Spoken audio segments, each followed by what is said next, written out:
दोस्तों ज़रा सोचिए, एक आदमी जिसके खिलाफ चोरी, कारजैकिंग, बच्चों से दुर्व्यवहार और हिंसा जैसे ढेरों आरोप हो, जेल भी जा चुका हो और उसे देश से निकाला जाने का आदेश भी जारी हो चुका हो, लेकिन फिर भी वो आज़ाद घूमता रहा। और नतीजा, टेक्सास के डलास में उसने भारतीय मूल के चंद्र नागमलैया की बेरहमी से हत्या कर दी। सवाल है, आखिर इतना खतरनाक अपराधी अमेरिका की सड़कों पर कैसे खुले घूम रहा था। आरोपी का नाम है योर्डानिस कोबोस मार्टिन्ज।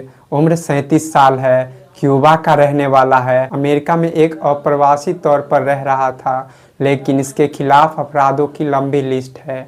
गाड़ियां चोरी, कारजैकिंग, बंधक बनाना, मारपीट और बच्चों के साथ अभद्रता। सोचिए, इतना सब करने के बाद भी ये शख्स जेल जाता है और फिर बाहर आ जाता है। दोस्तों, अमेरिका में एक सरकारी एजेंसी है ICE यानी इमिग्रेशन एंड कस्टम्स इन्फोर्समेंट। काम है अवैध प्रवासियों को पकड़ना और देश से बाहर करना। लेकिन मार्टिनेज के केस में ICE की लापरवाही सामने आई। जनवरी 2024 में उसे कस्टडी से छोड़ दिया गया। वजह क्या बताई गई? उसे क्यूबा वापस भेजने का ऑर्डर तो था, लेकिन क्यूबा ने उसे स्वीकार करने से इनकार कर दिया क्योंकि उसका क्रिमिनल रिकॉर्ड बहुत गहरा था। रिमूवल फ्लाइट्स उपलब्ध नहीं थी, यानी तकनीकी कारणों और सिस्टम की कमजोरी के चलते इतना बड़ा अपराधी जेल से बाहर आ गया। 2017 में इसने एक महिला से जबरन कार छीनी। 2023 में इस मामले में इसे 1.5 साल की जेल की सज़ा मिली, लेकिन बाद में छोड़ दिया गया। इसके खिलाफ प्रोबेशन वायलेशन का वारंट भी था, यानी कोर्ट की शर्तें तोड़ दी थी, लेकिन फिर भी सिस्टम ने इसे बाहर घूमने दिया। सवाल उठता है, क्या अमेरिका जानबूझकर ऐसे अपराधियों को छुपाता है या फिर ये सिस्टम की नाकामी है?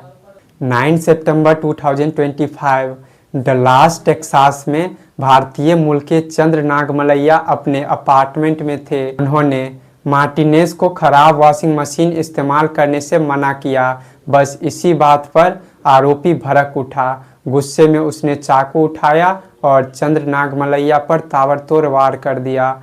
मौके पर ही उनकी मौत हो गई। आज मार्टिनेज जेल में है और उस पर कैपिटल ऑर्डर यानी गंभीर हत्या का केस दर्ज हुआ है। लेकिन सवाल ये नहीं है कि उसने हत्या की, सवाल ये है कि उसे मौका ही क्यों मिला। दोस्तों, सबसे बड़ा सवाल, अगर अमेरिका जानता था कि ये शख्स इतना खतरनाक है तो उसे बाहर क्यों छोड़ा गया?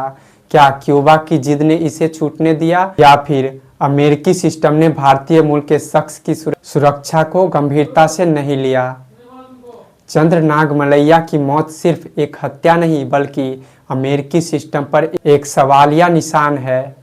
दोस्तों, आपको क्या लगता है, अमेरिका ऐसे अपराधियों को क्यों छुपाता है? क्या ये सिर्फ सिस्टम की नाकामी है या फिर जानबूझकर किया गया लापरवाह कदम?